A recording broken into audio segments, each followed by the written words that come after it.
Oh yes, Alfa Romeo, body by Zagato. Absolutely beautiful. The Zagatos are just fabulous cars. And Alfa Romeo had a long association going back to the 30s, 20s actually with Zagato. The interesting thing about this is the roof line. They call it the double bubble. Very, very famous design by Zagato. They applied this to different things, the Abarth 750 and some Maseratis and so forth. Interestingly, this car came from the factory with a flat roof, was later brought back to Zagato to have this applied, to change the roof, to update it in, I think, 1959. The other great thing about this car is it raced in period at the Mille Mille in 1955. This car competed, finished 19th in 1955 in the Mille Mille in Italy. Great accomplishment. And it's been a race car its whole life. This car has been raced competitively through its entire history, up until just recent years, even at historic races at Laguna Seca and Targa Florio and other places around the world. Just a beautifully styled car. This is the little hoods raised here to accommodate the carburetors. Lightweight alloy body. It's just a beautiful, beautiful design. I absolutely love it. We don't want to forget the most important thing. It's under the hood. So here we have 1900 cc dual rig cam 4-cylinder Alfa Romeo, twin carburetors. It's strictly business under here. There's no extra frills, no extra chrome pieces, nothing. It's just meant for racing.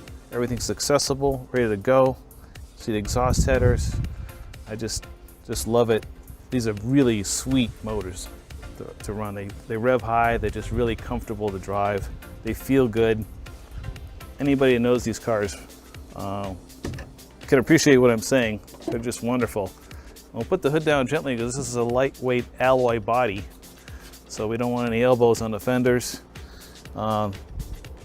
The glass is actually plexiglass on the doors and the quarter glass here, and I think the rear glass as well is plexiglass. It's kind of neat, just really lightweight. And the doors themselves are paper thin. They're just absolutely, the whole car is super, super light. So the power to weight ratio is fantastic on this car. It's gonna go really well. With just the roundness, the smoothness of the design, it's just beautiful. The interior,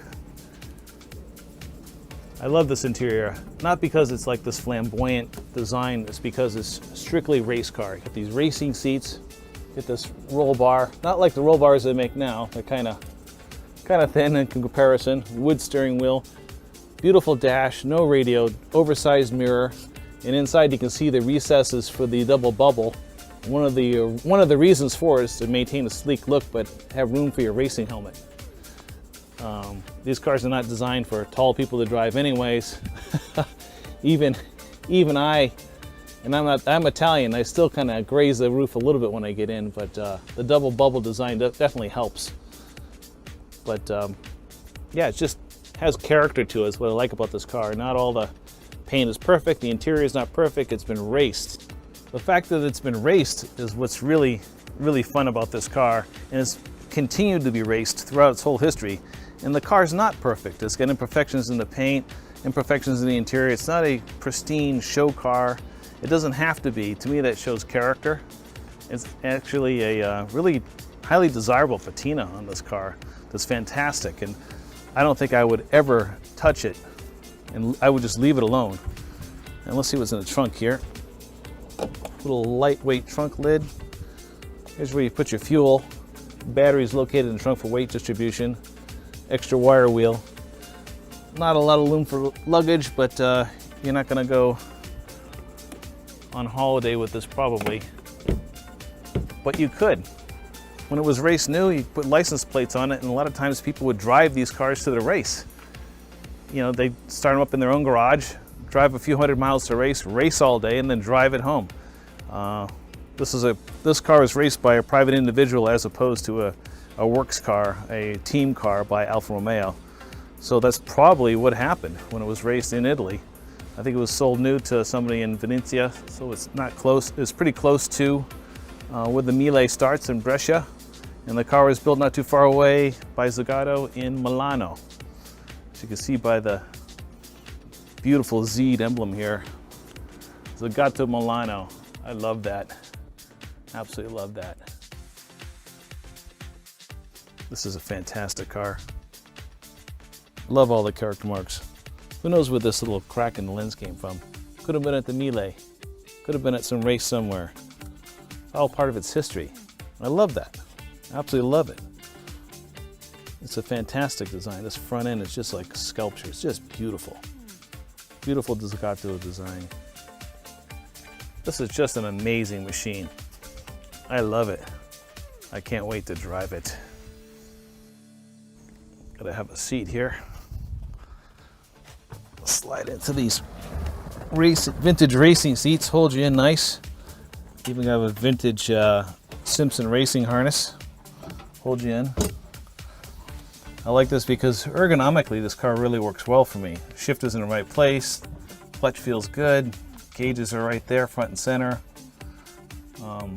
It's just a nice driving posture, which is good, especially if you're going to run like the Mille, which is 4 days of driving. It's important for that to be. Close this real quick. Sounds like a race car. So we'll see how this thing sounds.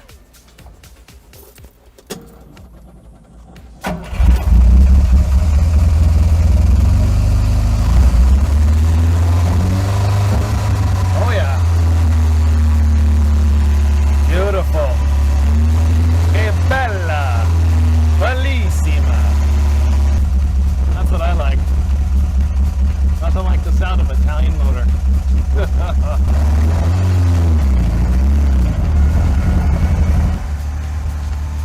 Really nice. I mean, it feels tight, very nimble, handles great. I love driving Italian cars, especially Alfa Romeos. It's really a driver's car. It's so comfortable. It's nimble, handles great, lots of power. Just an enjoyable car to drive.